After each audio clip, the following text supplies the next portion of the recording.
I forbindelse med, at plastiksugerør blev udfaset, stod flere hospitaler, heriblandt Hillerød Hospital, pludselig med en unik udfordring. Flere af deres patienter oplevede, at de godt kunne have tørre læber, og at de papsugerør, de havde, simpelthen klistrede sig fast i læberne, hvilket var ret generende og ubehageligt.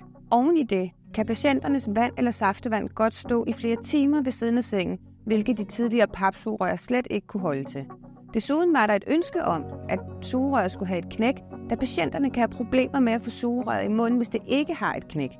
Det er vigtigt, at de kan drikke om natten, uden at nødvendigvis at skulle kontakte personalet. Region H kontaktede Damkjærgaard og fortalte os om udfordringen. Vi startede processen ved at skabe en prototyp in-house af det ønskede sugerør.